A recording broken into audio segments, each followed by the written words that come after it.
James the intern. James the intern. James the intern.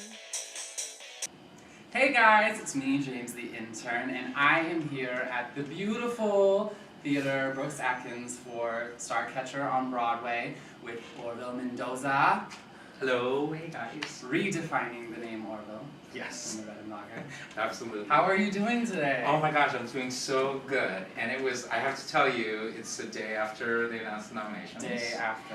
And Crazy. it was so great coming to work that night. I mean, we already loved the piece anyway, so Yeah. regardless of whatever happened, but it was just so cool to see that everyone got recognized. And I think we were pretty much, we got nominated for every category we were eligible and for. Not even just in the plays, but you also got nominated Best Orchestrations in the Score, didn't Yes, you? Yeah. absolutely, which is fantastic. Wayne Barker, who's been a friend of mine for a long time, I'm so happy he got recognized. What was it like waking up yesterday and like, were you just thinking about it and then Yes. you saw it and Well, I did set my alarm and I did watch it live. Yeah. And I thought, maybe we would get Best Play, Best Direction, and then when they kept naming, It was just like, yeah, I got a little teary-eyed. I was like, See it? yeah, it was amazing because this is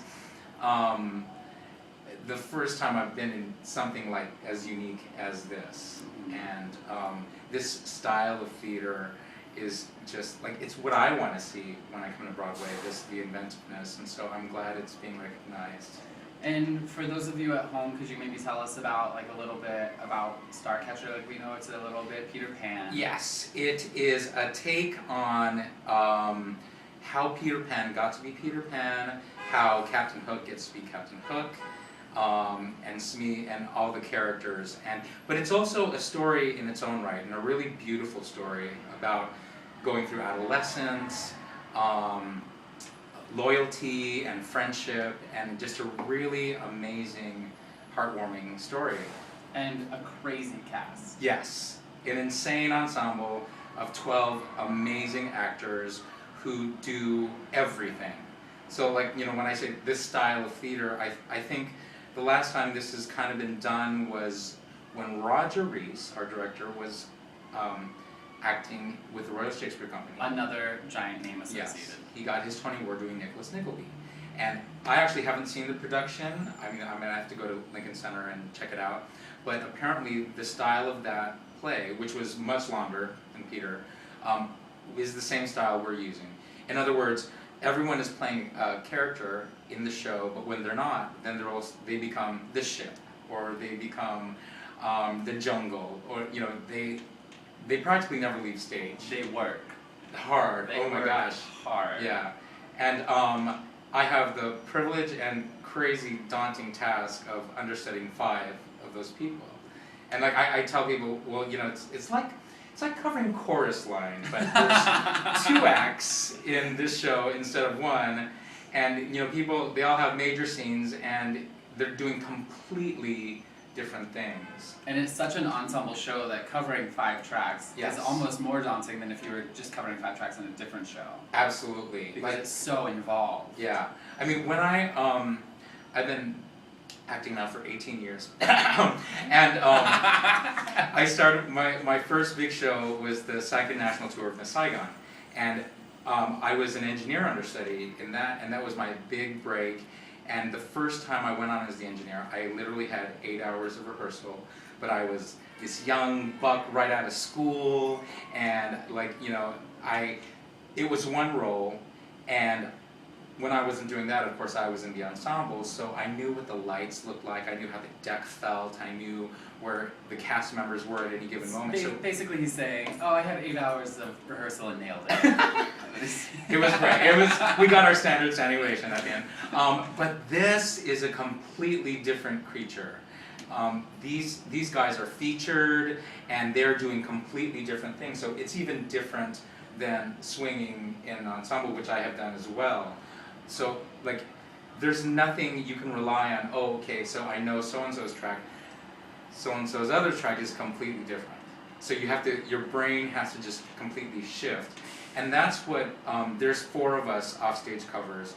That's what I think we've been trying to train our brains in these 2 weeks that the show has been open to really shift and think like one character at a time. When we started rehearsal, I hadn't seen the production in New York Theater Workshop, so I had no clue what I was really getting into. And then they're like, so, Yes. you actually have your book back here. Right, here it is. Which I have 5 characters, and so there's 5 different colors. very organized, very organized. I guess you have to be. Yeah, really. you kind of do. And like, here's one crazy page, and I have each what everyone The whole page does. is just And highlighted. I mean, all of this is really like, you know, I write it down. I kind of don't go back to it again after I've learned it in my head, because it's like, you know, you gotta write it down, file it away, and then retain it in there.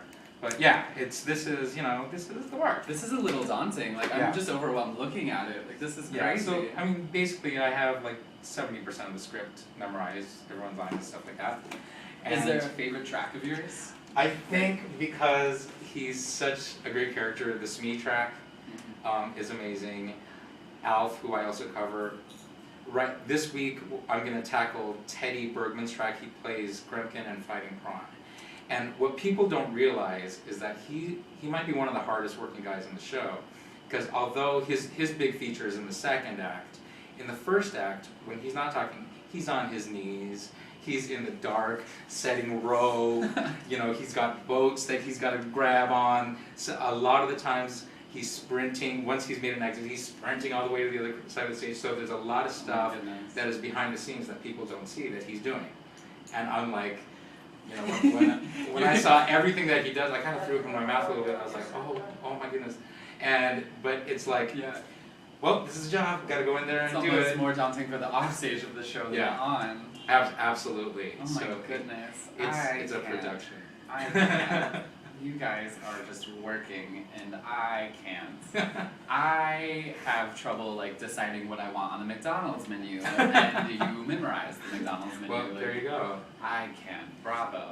Thank you. And you also, to add on to this, like you are like a Sondheim Oh, I actor, love Sondheim. which is Yes. another like whole different difficulty of a world. Like you were in Pacific Overtures. Pacific Overtures. Actually, I made my Broadway debut in Pacific Overtures, where I was a swing, and to me that was easier because I had done previous to that 3 productions of the show, so I already knew the score, and swinging in that show, there's not a lot of dancing, and so you know it was just about patterns and learning those patterns and stuff. But that was an amazing experience, and. So one of my dreams came true with Roadshow. I was in the original public production of Roadshow that Stephen Sondheim and John Weidman wrote. That was Bounce and Gold before that. Yeah, I had like 5 names. 5 different, crazy incarnations. So, and directed by John Doyle, and that was a wonderful experience as well. Did you get to meet Sondheim through that experience? Absolutely. He came to a lot of the rehearsals. He was really cool because he was so generous. You know, he had no judgments. He let the actors do their thing. Whenever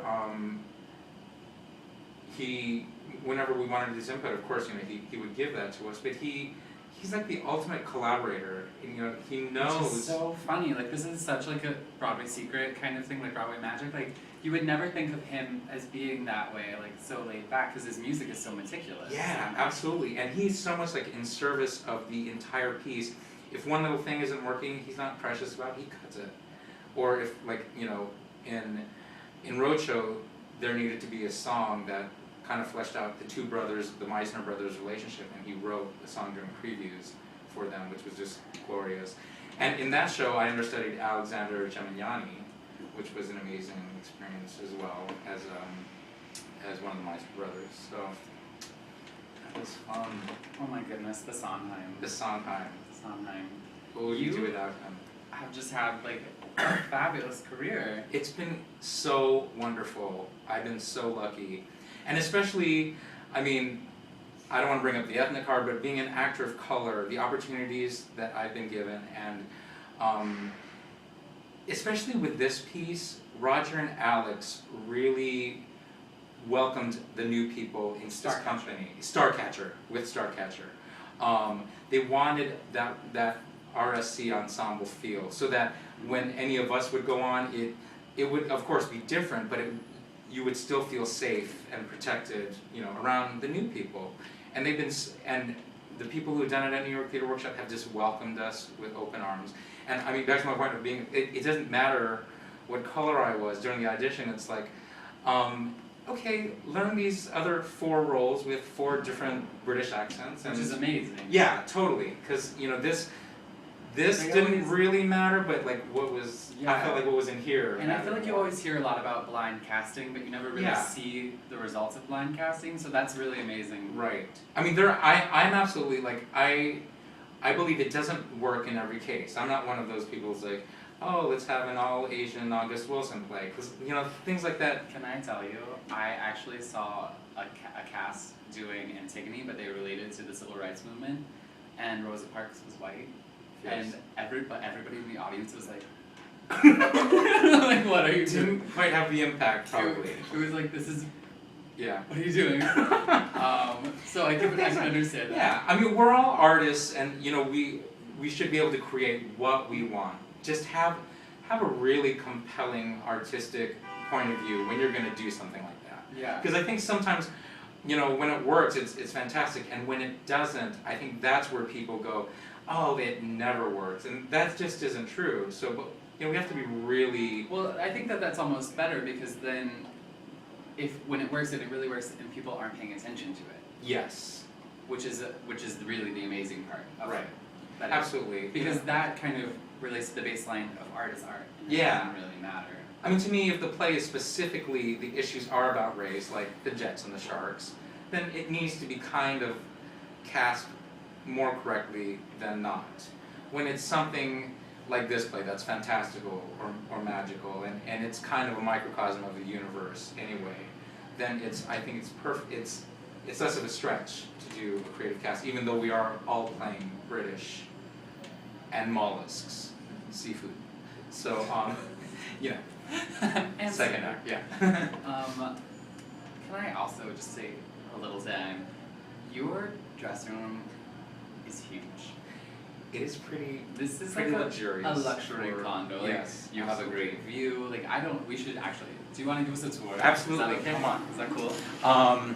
Well, here's our lovely A refrigerator.